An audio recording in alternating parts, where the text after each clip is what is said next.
So first I thought that this was going a little bit too far, but then I was like, nah. Bitch, get your fucking guns Let's fucking out. go. Get your Let's fucking brass go. knuckles. Get your shotguns. Oh my get your God. rifles. Get your boys. Get your girls. Get your gays and theys. Holy fucking shit, y'all. Yeah. Welcome to Guilty Pleasures. Welcome to fucking Guilty Pleasures. We don't even need Zach. Yeah, right. We got this on hype alone. Listen, I feel like I just railed the fattest line of excitement. Yeah. Rainie, I almost feel like we're going to perform to you for this episode. The whole movie. Daddy Zach is too busy. He just came back from his honeymoon. He said, y'all do this without us. And we were like, should we wait? Should we see it with Zach? Yeah. We cannot I can't hold my contain excitement. No. the boner. No. The collective group boner for this week's film. Yeah. Today we're doing Rebel Ridge. Yeah, we are. Yeah, with the fuck we are. I don't know when it came out, but it's on Last Netflix. week, I think. Last week. It's on Netflix. And it's great. It's directed by Jeremy Saulnier, who also did Green Room and Blue Ruin and Hold the Dark, which I have not seen any, but are immediately going on my to watch list on Letterboxd. Yeah. But this is a Netflix film. Yeah. Which I don't want to say anything about anything, but there haven't really been any like major bops that I'm like, oh my God, with Netflix narrative feature films in the last few years. Yeah. Holy fucking shit. This one, like when because the trailer came out for the first time like a month ago. And they're just like, hey, here's this movie coming out. And it's coming out pretty soon. And when the trailer came out, I remember collective circles. I don't know. Like, I don't love to say that everybody was going crazy because it's like, I don't know what my algorithm. At all. Yeah, this was all over my timeline. God, your timeline's so much closer than mine. It's just fun. It's a fun timeline. Let's trade phones for a day. Let's do that because I don't get my algorithm right. You keep on talking about like you're on Twitter and it's too much for you because it's too much political stuff. It's I don't too see much porn. Oh, it's too much porn. Yes. Okay, stop liking the porn. Don't like the porn. It's not my fault that I just look at it to see what it is. No, like the jokes. Don't like the porn. Okay. Your likes are public. I got to check into that. Yeah, you do got to check into that. We'll come back. We'll circle back. Anyway. That. But because of this, my algorithm, because of me only liking jokes, my algorithm is only like movie stuff and people making fun of political leaders. But it's when this trailer came out, and it was like so well done, so well like timed and paced and all that stuff. Everybody that I saw on my like reacting to it was like, I need to watch the fuck out of this. Yeah. I'm gonna watch this. I have to. This is like, what is it? Must viewing. What is it? What is the word? Must see. Something viewing. Doesn't matter. I'm sorry. I'm blanking on things. It's late. It's almost 8 p.m. Yeah. The Tuesday. What day is it? Wednesday. None of us knew. We were all like, ugh. Yeah. What is? Oh okay. My God. Well, fucking bootstrap in, baby, because I'm about to sit your ass down. Yeah. I'm hoping if you're here, you've already watched it. Yeah. Because I don't want to ruin this film for you. I want you to go see it. Yeah. Actually, this is the first time we're going to do a disclaimer and say, hey, not the first time. This is the first time in a long time that we're going to say, hey, if you haven't seen this movie, don't watch this. Don't watch this. Go watch the movie first. Watch the movie first and then come back. Bruh. Okay, let me just get the plot out of the way. Because the plot, it sounds good and the trailer is like badass, but it doesn't do it justice. An ex-Marine grapples his way through a web of small town corruption when an attempt to post bail for his cousin escalates into a violent standoff with the local police. Starring Aaron Pierre as Terry Richmond, the Marine, Don Johnson as Chief Sandy Byrne, and Anna Sophia Robb as Summer.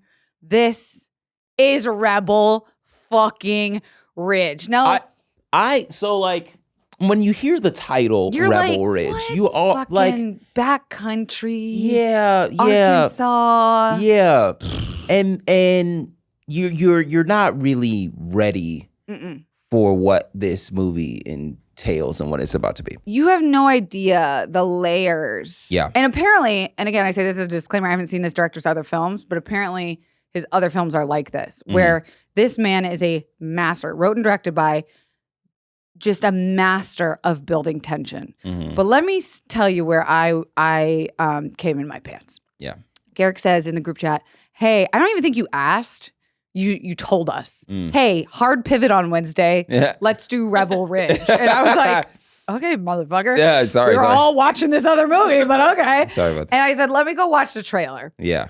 Go to the trailer. It looks really like indie almost. Even though it wasn't indie, it feels indie. It feels small. It's not very loud in its color or music or like action, even though the action is really dynamic. The line that fucking got me is the one you open with, where you see the main character, Terry, on the phone, obviously talking to someone bad. He goes, I thought this was going to go a different direction. So I thought, what if we all just forget about this? And the white man says, now you're talking, son. And but then I was like, nah. And I just and then he just hung up the phone. It's so good. The hardest line of a trailer I have ever heard in my goddamn life. Yeah. And truly. You see the trailer and you're like, okay, I think I know what this is about. Right. You forget everything. Right. And my favorite part, I think, of the whole movie, the movie is incredible. It's over 2 hours, which it didn't feel like it. Maybe it could have lost a little bit of fat. But I want to specifically start with talking about like the first half hour of this movie is incredible. It opens on a man riding his bicycle in the middle of like a small town down a main road. You hear his metal music banging through his earphones. And you just start to see out of like the blur, out of focus in the background, red and blue lights. And you're just like, oh shit. You already feel the tension. The tension, he's black. This is like the biggest thing. Sorry. I'm sorry. This is the most important factor is that this is a black man being pulled over in a country town. In a country town in the South. And so as soon as you see the lights flash, it gives you the same type of feeling that you get at the end of Get Out, where he's like walking and he's like bloodied. There's a bleeding white woman behind him, and you see the lights flash, and you're like, oh, I can't believe this is happening. Yeah. Is that? And the movie starts off that way. Oh, bro, it's the opening shot. Yeah, it's the opening shot. You're just like, oh no. And then the cop car behind him bumps, runs into his bicycle because he's not pulling over on his bicycle because he can't hear him because he's blasting metal music. Yeah. And you're just like, oh no. Yeah. Gets off his bike.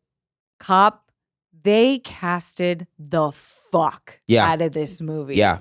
These cops look like the worst men I've ever seen in my goddamn life. Right. This is Roy from The Office. There you go. And a newcomer who I liked. Never heard of him. I never heard of him. I like his performance a lot. And they pull this man over on his bike. Well, they knock him off his bike. Yeah, they knock him off his bike. They commit a crime. Yeah, they do. And they say he was evading arrest, and that the cop says, oh, I've been following you for the last 2 miles. And he's like, I didn't hear you. He is doing everything textbook. Yeah. Terry is complying. He is. You understand that this man knows what he is and is not supposed to do and say. Yes. Yeah. The cops ask him what's in his backpack. They empty it.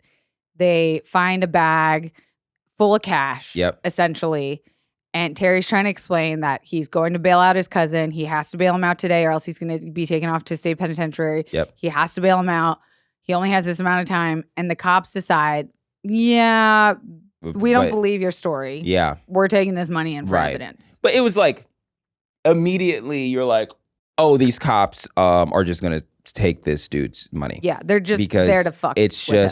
It's so easy to say that the money, it's almost like when things go into evidence, they can stay there for a while, for forever, as long as they're replaced before the trial. Yeah. Is what I've assumed gathered from most law movies or shows that I've watched. You can tell that the director looked up like what's an insane fucking law that the cops can get away with on like a whatever that's called, a stop and search. And it's that it is a law where they can seizure your assets because your money does not have civil rights. Yeah. And they can say, we think this money is suspicious. Where its origins came from, we don't believe it. Yeah. We think this is drug money. It's about $36,000. We're going to seizure this money, and you're probably never going to get to see it again because we need to do an investigation that could take years, months, decades. Yeah. And then it's also like how worth this money is it to you to try and fight for it? To try and fight for it because it's you're going to cost spend you way more to fight a cop on getting your money back. Right. And this is a real thing that cops can do. Yeah. And the feeling in my tummy I had during that scene of like watching this dialogue between this cops and the restraint that this big built black dude has to have. Yeah. Oh. Yeah, it's tough. The tension. Yeah. You're just like, he's literally doing everything textbook that you are supposed to do. He is going to get fucked. Yeah. Because these cops. That they saw the money and they're like, we will take this. We'll take this. And we have the power to do whatever we want. Right. So the first 30 minutes, you're already just angry and activated. Yeah. And you see this man's why is very clear. Terry's intention to bail out his cousin. He says, I came down here to set him straight. He was arrested for possession. It was weed, though, and it was a very small amount. He's not a dealer. I just need to get him out before this deadline. We're going to buy a truck, and I'm going to teach him right. Yeah, haul boats and, like, get him a job and da-da-da-da-da. And so you feel for this man. Like, you believe him. He's honest from the start. He tells us many times as the audience, I don't want any trouble. Yeah. I really he says it so many times. He says it several times. He the standoff that they have later where it's between him and the police chief, played by Don Johnson, and him saying, I'm all out of letters, man. We have a lot of acronyms in where I'm from. And this is all while they are trying they're leading back to this director and writer's ability to build tension. In that they are like, where's this gravitas coming from? Why does this person, I saw that he had a Marine Corps tattoo on him. And it's like, okay, so we need to actually like figure out who this person is. This scene is the best. And then they're like, he's outside. And it's like, oh, what do you mean he's outside? What do you mean he's outside? He's outside, and he's like, okay, well, like keep looking. It's like, oh, the Wi-Fi is down. Let me reset the Wi-Fi. And so, like the while I get him out of here, police chief goes outside, and there's two cops inside that are like, well, we're doing a background check, and we're trying to figure out who is this guy? Yeah. And you've heard as the audience this guy say, I don't want any trouble so many times. And you're like, why doesn't he want any trouble? Yeah. There's got to be a reason. Doesn't he want any trouble? There's got to be a reason. And he's talking to the cop, and as you were saying, the acronym moment. Yes, there's an acronym moment where he's just like, hey, in the Marine Corps, we had a lot of acronyms. And have you ever heard of the one PACE? Mm-hmm. Where he says, it's like, P stands for plan. Mm-hmm. A stands for it doesn't matter. There's other things that are saying all things you don't want to do. Where he's just like, let me try to de-escalate the situation. Like all of them are down to execute, which is E, being like execute the plan that you had from the jump, and so on and so forth. And so they're like while he's going down these letters. In the back, they finally find out what he did in the Marine Corps because they're thinking like, oh, he wasn't even in combat. He wasn't in combat. All of this stuff. He wasn't overseas, and then you find out that he's like this fucking one-man weapon or some shit like that. Literally, he's like, oh yeah, they didn't need to send me overseas because they found a reason for me in the States. Yeah, and like as the cop outside is going, oh yeah, what's that? The cops inside are like, oh, wait, here it is. MACPEE. Huh. Yeah. And then they scroll down and they're like, wait, he's in the photo in the Wikipedia article. And then click on it and it's like Marine action combat, kick ass jujitsu, hand-to-hand combat will fuck you up, patrol, or whatever. And like, so the creator of hand-to-hand combat. You're right. For the Marine Corps. For the Marine Corps. And like the combat system that the cops now use is one that he invented or some shit like that. And so like the cop runs out. And he's just like, get away from him. He's like, sir, please find some space between you. Yeah. Put some space between you guys. And the cop's face, he just takes a step back and goes to draw his gun. And our boy just so fast just grabs the gun and just goes, I wouldn't do that if I were you. Now let's not do that. And we just, let's fucking go. Me and the athlete both had work that we were doing. And we both threw our computers to the side and we're like, Garrick, when I tell you, nothing makes me wetter than a revenge movie. By the time that man had said, you don't want to do that. I said, this is going to be the best revenge film I have seen all decade. Let's be real. I have not seen a revenge film like this. It was because it also like leads you down a path of this is going to be an action-based revenge. And then it like pivots in a way where it's just like, no, we have to actually dismantle them lawfully. An entire citizen. Yeah. Or like a whole township's department. Right. Yeah. To make sure that, I can, because they are playing dirty. We're playing like very lawful in the confines that they have built. So like the chief or whatever, the police department sets up like pretty much like confines or walls in that all of their things have to be misdemeanors because if they become felonies, then they can't keep them. They can't keep them, and then outside parties will come in and then investigate, and then they will go to jail as well. So they set anything that is a misdemeanor, they set at a really high bail rate so that the person will come, get bailed out of jail, they get to keep that money, and after 90 days, they drop the charges because there's no proof or evidence because their hard drives wipe clean after 90 days. Yeah. So it's like a system where the police chief has... In the way that the police chief explains it, you're like, I could see why an old white dude who's the chief of police thinks this is a good thing. Yeah. He's keeping the system running so that another state party doesn't come in and take away their police force. They have no funding. It goes back into the community, quote unquote. And by doing that, we just have to keep disenfranchising entire communities. Yeah. But we're self-sustaining and we've got fucking jobs and families to feed and blah, blah, blah, blah, blah. So you're like, okay, I see both of their whys very clearly. Like it's chief police versus Terry. Yeah. And that's, and I guess, and I want to be more with a better read on this, but like, I feel like that's where a lot of like crooked cop angles come from in the first place, where they're just like, oh, the city's cutting our budget, so now we have to, take matters into our own hands. Backdoor, and it was just like, oh, let's seize all of this weed or like throw somebody in jail because of weed, so that we can take it and then also like sell it on the side. So seeing a revenge angle like pointed at that problem is fucking like such crazy wish fulfillment. Dog. And the way he does it, like you said, lawfully. Yeah. Because he knows everything has to be done by the book. He has to be able, he can't cover his tracks, so he can't make any tracks. Right. Like he has to do everything clean. He has to get crafty. And there is no better person to do this. Like if you would have told me this was based on a true story, I would have fully believed you. Right. I'd been like, yeah, this probably happened at some fucking bodunk town and someone came in and was bigger, better, smarter, more powerful than them. They didn't know, and they got played by their own game. Yeah. Like they were set up.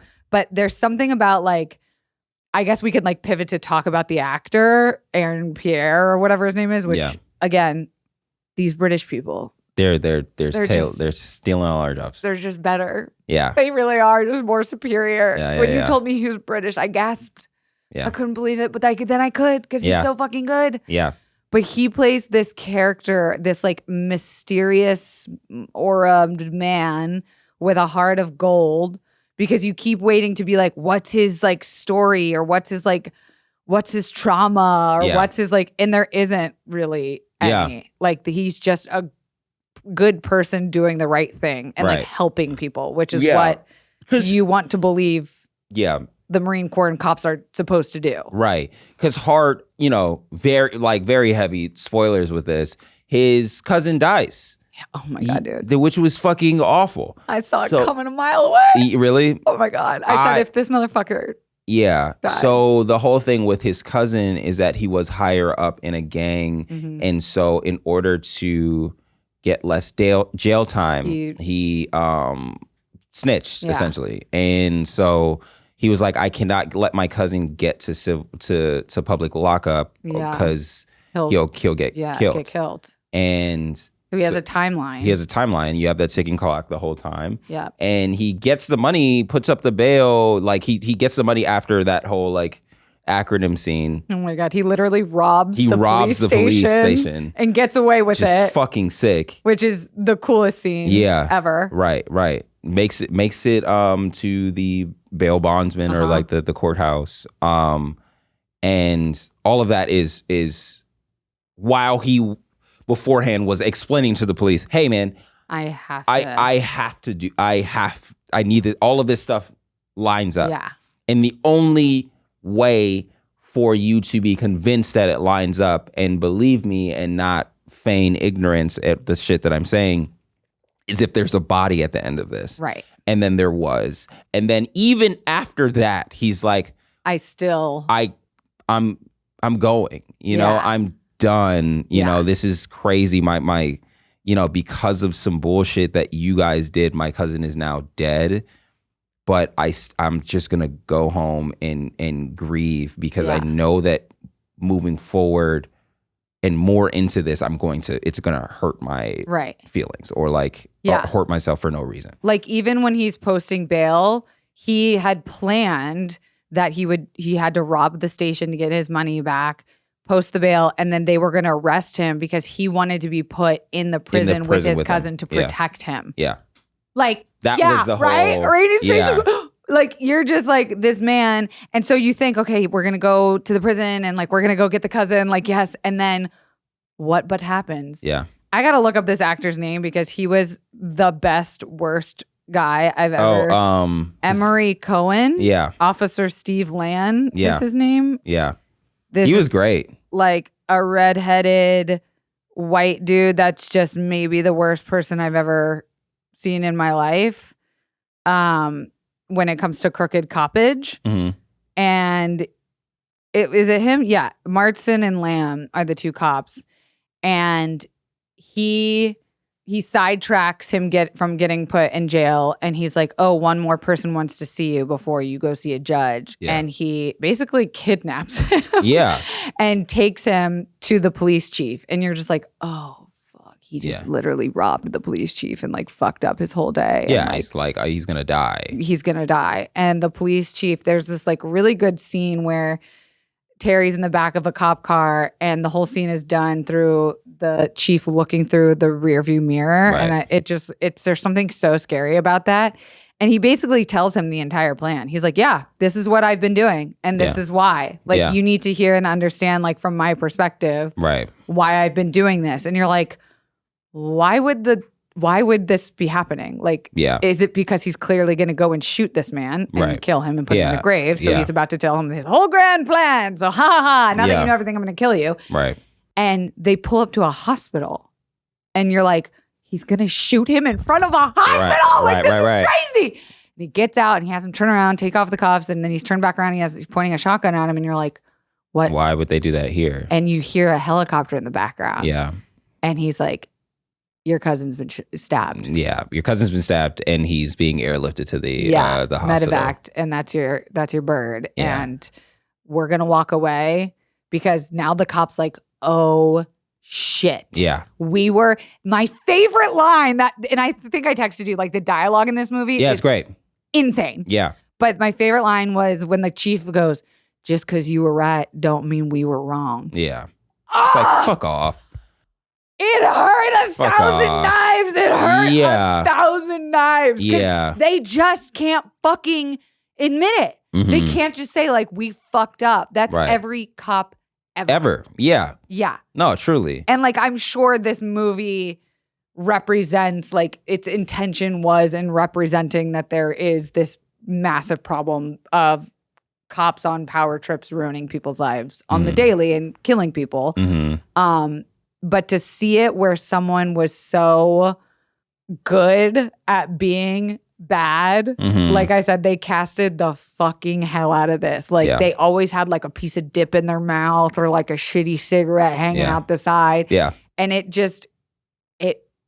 makes you, which is why when we get to the end, I want to hear what you thought about the ending. Yeah. But that once you know his cousin is dead, you're terrified because you're just like, this man is about to light this entire city on fire. So like that's where my issues kind of like started, because it was like you got 30 minutes of a lead up of a like, here is a deeper why.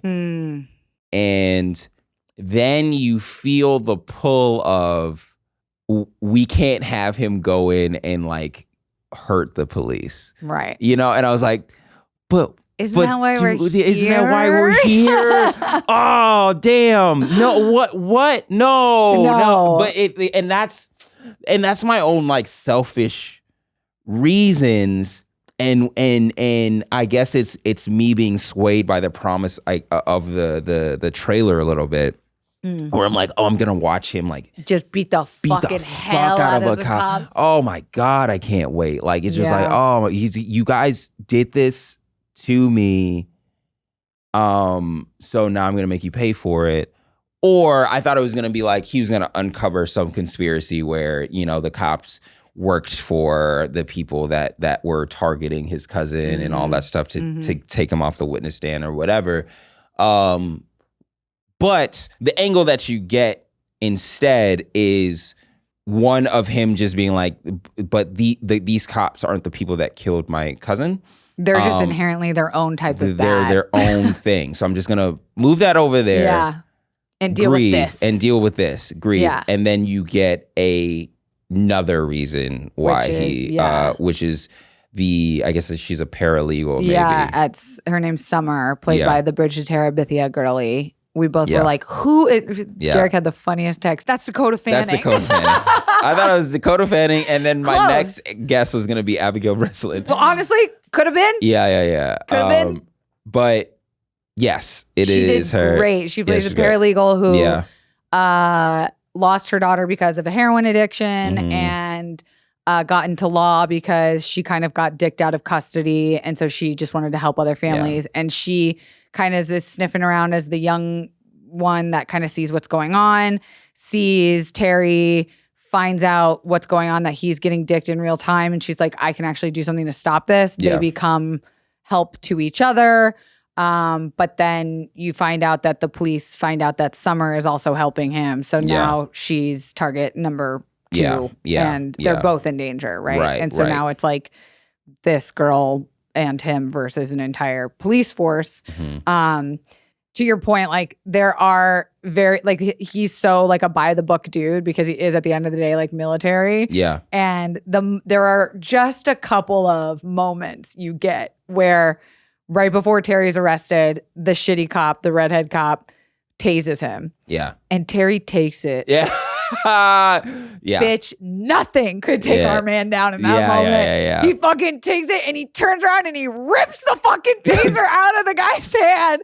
And you're just like, ah! Yeah. Later, cut to 15 minutes later when Terry gets out of jail and he's trying to escape the town in the truck and the redhead guy pulls him over.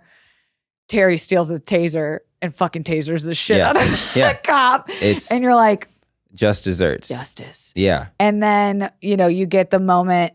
He really beat the hell out of the redhead. That's the only one he kept like hitting the fuck out of that dude. Bro, when he drags him along the side of the cop car, the cop is like trying to get at him in the car and Terry goes, oh, you want to come with? Yeah. And puts his arm in like an arm bar lock and drives away with the cop hanging out the window in his own cop car. That's so good.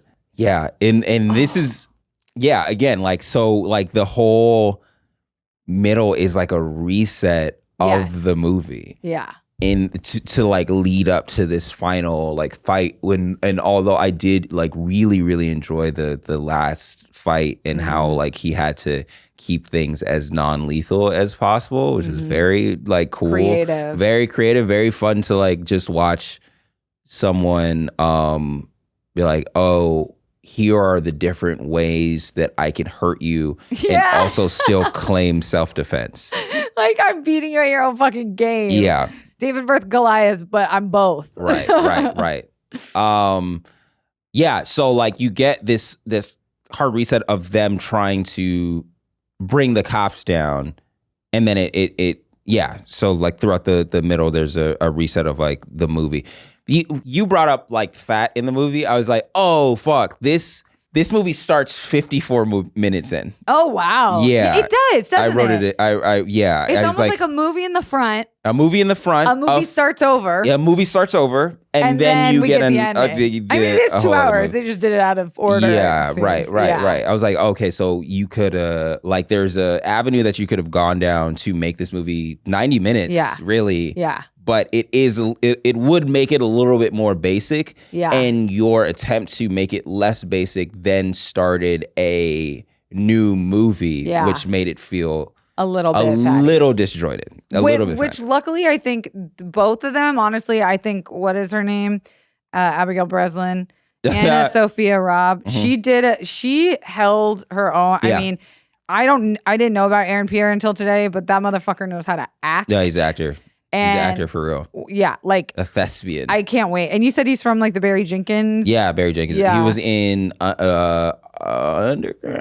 I think that's right. Yeah.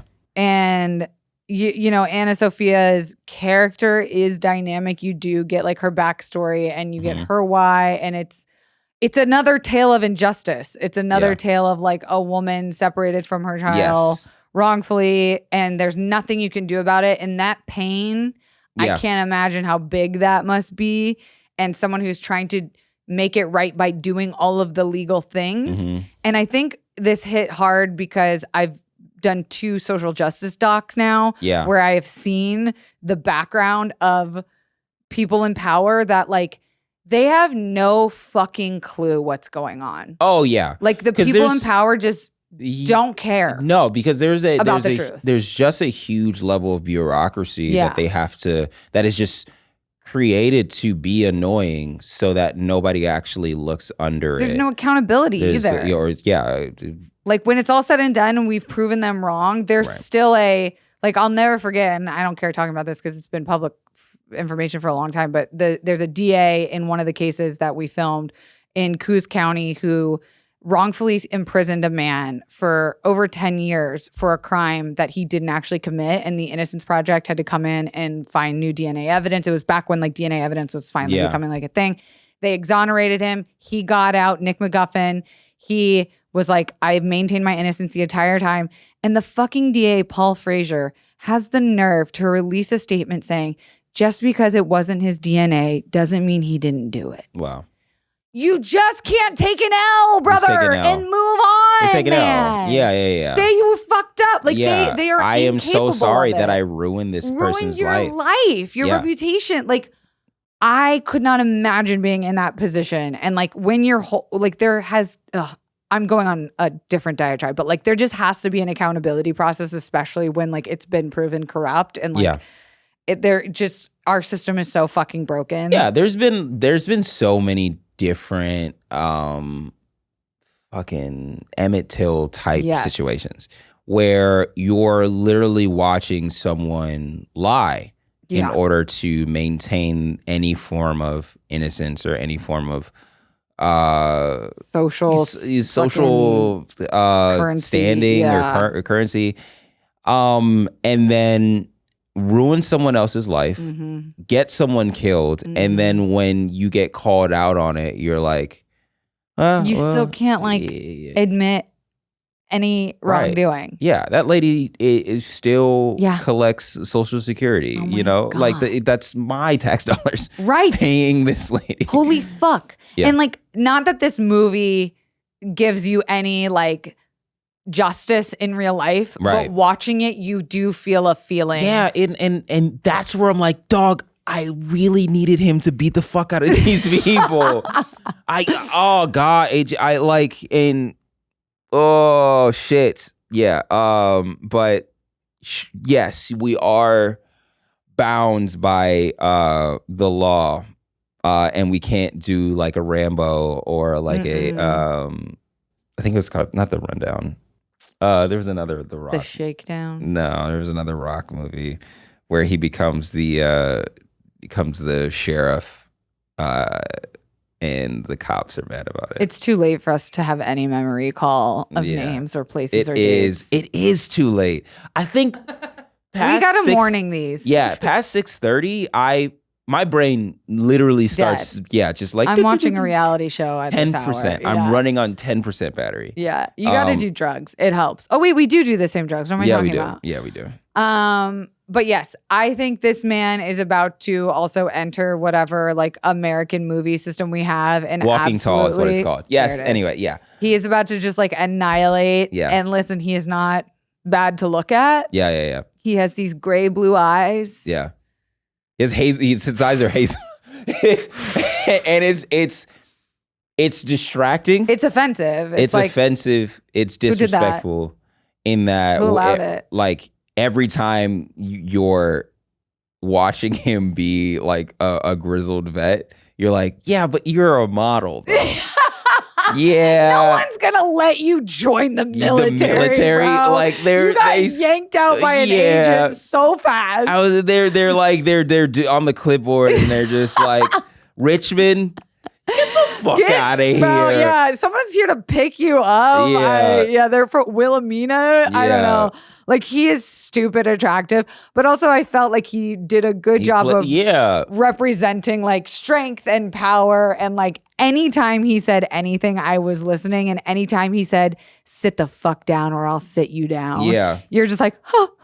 Yeah. But it's also like Alan Ritchson in fuck, man, I can't remember shit.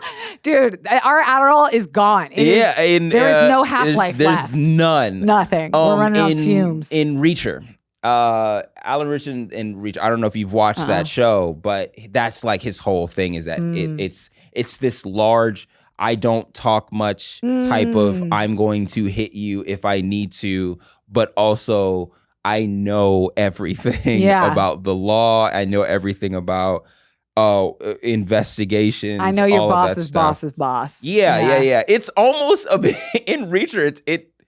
It almost like dances on the line of like neurodivergent. Right. Yeah, where he's just like, oh, this is this thing. Yeah, they're built different. Like truly, like I was talking about that with a physical therapist today about athletes. It was just like their mentality. Like when you're in that position of power and that much strength and like athleticism and responsibility, right? You're just like, you're not like you're different. Right. You're just bigger, better brained. I don't know how else to explain it, but you believe it. You believe him. I think he carries the fuck out of this movie. Yeah. Also, I liked the way it was shot to feel like an indie, but I think it was like a $24 million movie or something, or $28 million movie, which is not an indie. But it felt contained. It felt very small. They never named the town, but you know a million towns like that. Yeah. There's no flashy, like for as many fight sequences as there are, they're not really flashy, which I appreciated. Yeah. Like you said, there's this insane whole sequence, which the whole last fight scene, the big showdown standoff, if you will, the twists and turns you get. Yeah. God, I love it. Doesn't feel like an action film, which I liked. Yeah. It felt they utilized close-ups really well, so you felt very much like a part of the action. He didn't know, like, there was a moment where like he's trying to revive somebody with Narcan and he like doesn't know how Narcan works. Yeah, and he's like, I need you to walk me through this, talking to a cop, and a cop's like, yeah, you just rip it and spray it up her nostril. That's it. Just like one shot. He's like, that's sure? it. And there's like fire in the background and bullets flying everywhere. And you're just like, it just felt really I loved it. I fucking loved it. I need to know what you thought about the ending. Oh, right now? I don't know how far we've been going for. Yeah. I was like, I don't like that. I don't like that. Okay. Same a little bit. Yeah. Because I was like, what?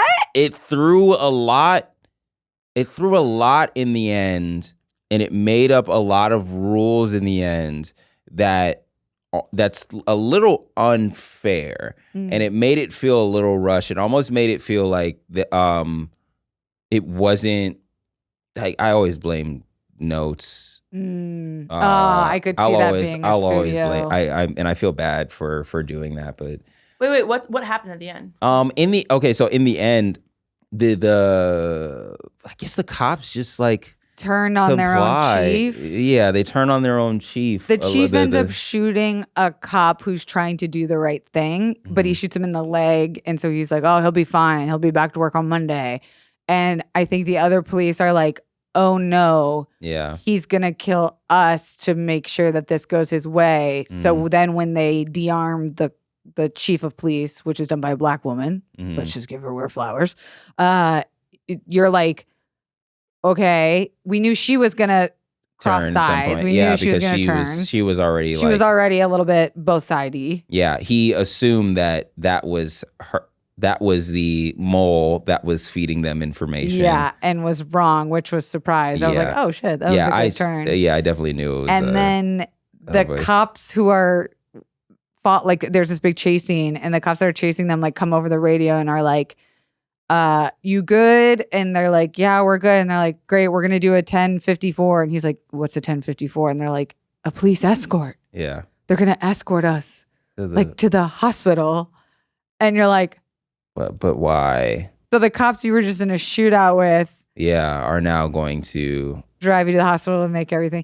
And look, I think this was contained enough. The ending of him getting the hard drive and that's it was satisfying for me. Yeah, I felt like we didn't need this big and the town was approved and no more corruption. Like justice was served. Right. Like I don't think that would have been tonally accurate for the movie. I felt like because they're all going so when the shootout starts, there's like a huge big thing on on body cam footage or the dash cam footage where at the beginning of the shootout it's not recording because his lights aren't on. Right, his lights aren't on. They explain that when you turn on the lights, the dash cam footage goes live, but it also 3 minutes before. 3 minutes, yeah. Like a Tesla. And so that became like a big thing where they're like, okay, so now we need this footage to implicate the police and show that he fired on you first for no reason, and then also you get like a lot of audio of things going wrong and bad. But I guess it only implicates the chief of police and not the rest of the cops. But even still, you're part of it. You're still part of it. You've already done the shootout. Doesn't look great. Yeah. And then there was also like this line of what happened to his cousin that was on the hard drives that old boy smashed, the discs that old boy smashed, and it's just like, okay, well, why doesn't he want to know what happened to his cousin anymore? But you can't, that was the only evidence left. So now that he doesn't have that, the only thing he has is the footage from the dash cam in the trunk. Right. It was a little bit listen, 99% of this movie fucks. Yeah. For the 1% at the end, I kind of didn't even care because I felt like at that point I was like, this is it. This is a fantastic, nothing can ruin this for me. Yeah. But I certainly was thinking back on it, I was like, oh, so they just flip-flop sides. Yeah. And we're good. I was like, it was also a testament in how a ending can gloss over a really good movie because it's just the thing that it leaves you with. Yes. Where it's just, it leaves you with a bit of a taste in your mouth and you're like, fuck. Yeah. But if you go in knowing that the ending is, then you have a great time. Yeah, honestly, I think it's still worth watching because we didn't even touch on an ounce of the juice you get from this man squeezed. He is such a force. The story, fine. I think his why is a really good tear-jerking, emboldened, impassioned acting job. I don't have any notes on it. It feels small. It feels what it is. It's a 2-hour small town action revenge film, and it fucking fucks. And it's so good, and I had a good time, and it knows what it is. We don't need a sequel. We don't need a series. Although I would watch anything that this director does. Yeah. And it felt nice and boxed in, and it had a message and it had a purpose, and like now I just want everyone to watch it and enjoy it for what it is. Yes. You know? Absolutely. But very well said. Very well I'm so put. glad you made us watch this. Yeah, I'm happy that you guys agreed. This one, like, I don't know. It does, like, again, the wish fulfillment of watching. Honestly, I haven't had a lot of black action heroes, and he's definitely up there now. Oh yeah, he's definitely on that Mount Rushmore, I guess. Yeah, because I can't even think of one that wasn't like super powered too much. I guess like we have like Apollo Creed, and then we have Michael B. Jordan in Creed playing the son. But yeah, like just full on lead. It definitely made me want to see him in more action roles, and it definitely made me want to have like some take on another like Rambo story. With a black lead. Definitely. Like you said, there is just like a piece of this of like just the messaging of a black man beating white cops at their own game that you're like, that's enough. That's enough for me. That's enough for me to watch. That's enough to get me sitting and watching. Right. And on Netflix. On Netflix. And it's also like harkens back to a bunch of when everyone started calling for the defunding of the police. When we were watching footage of cops trying to de-escalate a situation and escalating it in return. And watching a lot of military personnel watch this footage and then react to it and tell everybody else like all of the different steps they have to take in order to not engage and de-escalate. And so it kind of had a bit of a online conversation of militaries versus police, essentially. Where it's just like, look at all the training that you guys are kind of lacking. And not really putting into in the training that you do have, not putting into place. And here are all the things that we have to do. It had a bit of that energy to it as well. Like you got to watch the narrative written in real time of how they do that in real life. You're like, oh my God. Like they take control of a scene and a story. It becomes their property now. It's like their game. They're puppeteering the entire time. Because, I mean, if you do have run a police force, and every rapper has said this, but, you know, the police is the biggest gang in that city. And you really do have to, you know, make sure that you're not crossing their... you don't have to like it or respect it, but you have to abide by it until we've...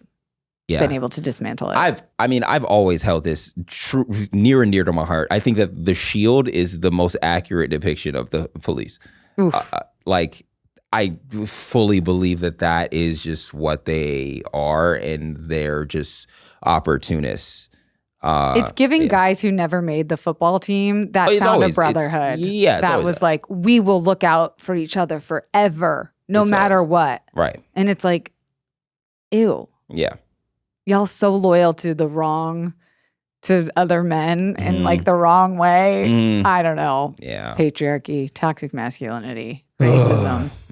Casual Wednesday night. Should we do some My Pleasures? Yes, we should do some My Pleasures. I have one fun fact. Tell us, Rainie, what's the fun fact about this film? Aaron Pierre is British? Is that the fun fact? Spoiler. This man is perfect. So John Boyega was originally set to star. However, he left the project midway through filming in 2021, forcing producers to halt production, find a new lead actor, and reshoot all his scenes. Wow. What? And then he came in and fucking bodied it. Wait, why did he leave? I read on Wikipedia that it was like family stuff. Oh no. That's sad.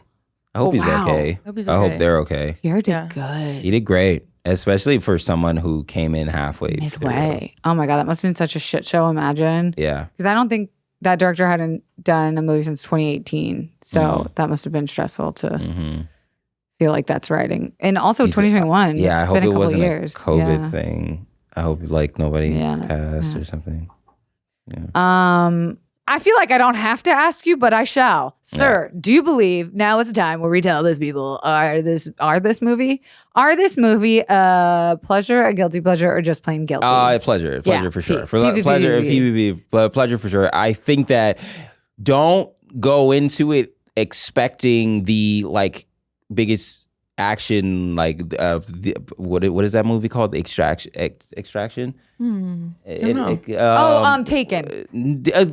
Don't expect Taken level, Extraction level action. Go in expecting to watch somebody dismantle in any way, shape, or form, and it's almost the entire movie is that PACE acronym that he is explaining, where he's just like, I am trying to de-escalate, I'm trying to de-escalate, and by the end of the movie, it's just I just have to beat the shit out of you.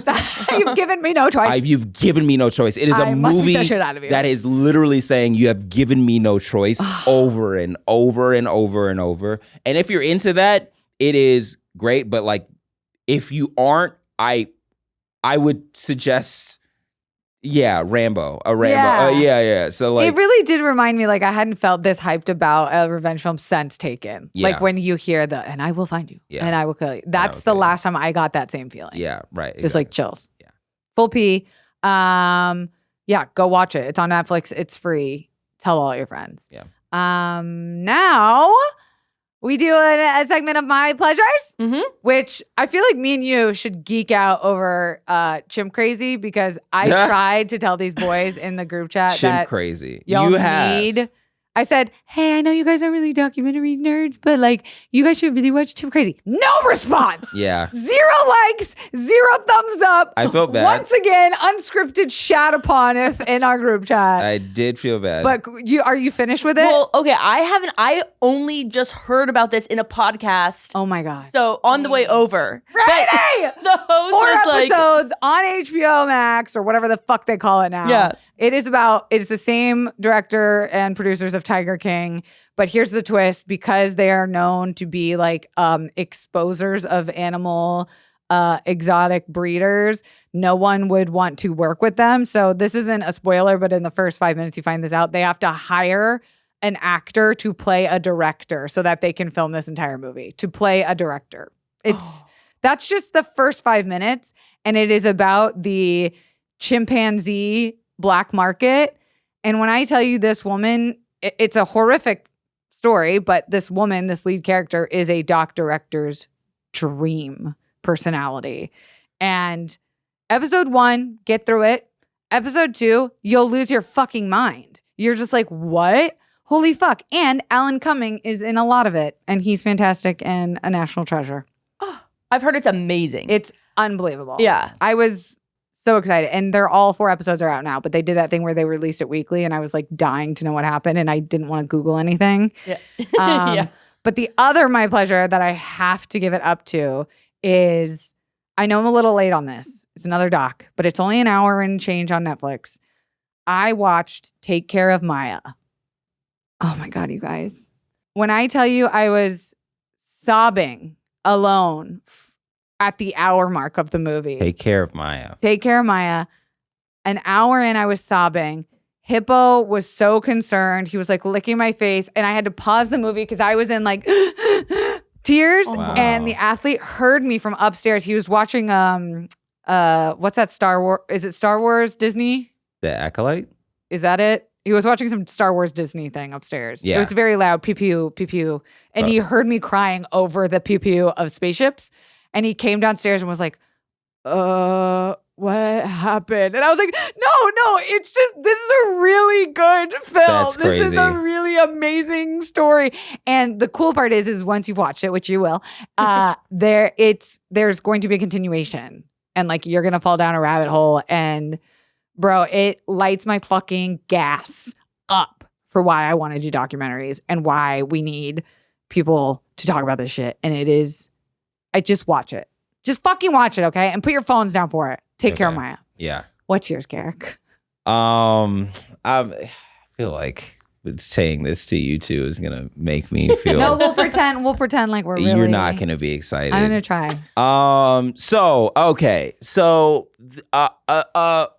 a bit of like sci-fi nerdy dumb that completely eclipsed and went over my head because it was like dawn in like the 80s. Like it's all coming from the 80s. It's almost like in the same way that Dune missed me completely, and then you watch Star Wars and you're like, oh fuck, this is from that, you know. And you watch, you watch Star Wars and then you watch Dune later, and you're like, oh, look at all the different things that they took from it. So I recently just started getting into Warhammer Warhammer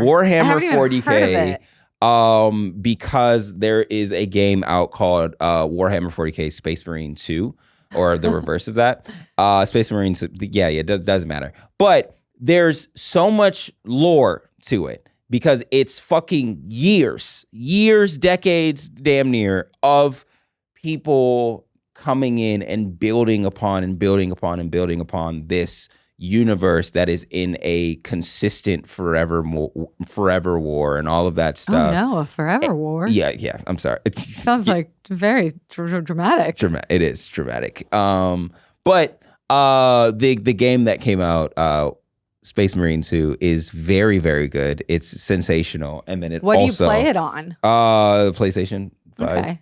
And then love PlayStation. Love a PlayStation. Love it. I love the commentary. Buttons are crazy. Yeah, the commentary on you trying your best. No, it's so good. I love it. I'm gonna download it.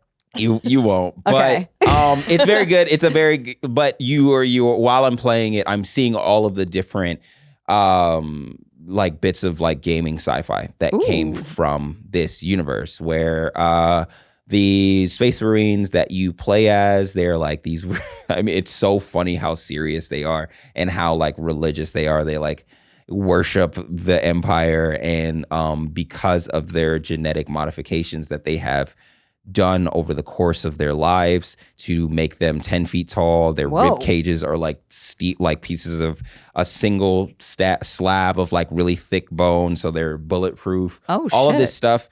I think they have like 2 hearts or 3 hearts. I'm not sure. Oh my God. Evolution. Okay. But they've been forcefully evolved to superhuman beings. Not good. And you see how many different like gaming franchises like Halo have cribbed from this. I was just gonna say it sounds like that Amazon series that was out. Yeah. What was that one? What? The Amazon series where they're big. Not The Last of Us. Yeah. Oh, where they're big robot guys. No. Not The Last of Us.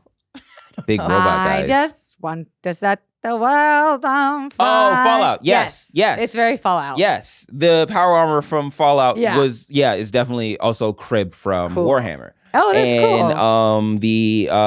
And this is another like pull, but the Terran from StarCraft also pulled from Warhammer. Like there's just so many different things that you're like, oh God, oh no, all of everything I love is from this, and then it makes you love it more, and it makes you go even deeper into the lore, and it makes you be like, all right, dog, I have to do my work on this, my due diligence on this, because I definitely want to feel why all of these different creators were inspired by this story. It's only like 5 Greek tragedies that have created all stories of all time. Yeah. No idea is original. Yeah. You have anything to promote? No. Can I promote something? Yeah. I'm doing my first stand-up little mini tour. I'm opening for Zach Noe Towers in Sacramento and San Francisco in October. Go to zachnoetowers.com for tickets. I also have a show in Los Angeles September 26th at the Comedy Chateau. You should go. That's all. Wow. Rainie, where can people find you? Oh my gosh. I'm on It's Raining Toll on Instagram. Oh my God. I'm Zach Kornfeld. I'm Kornfeld on all the things. I'm Kelsey Darragh on all the things. I'm Garrick Bernard on all the things. And until we see you next time, nah.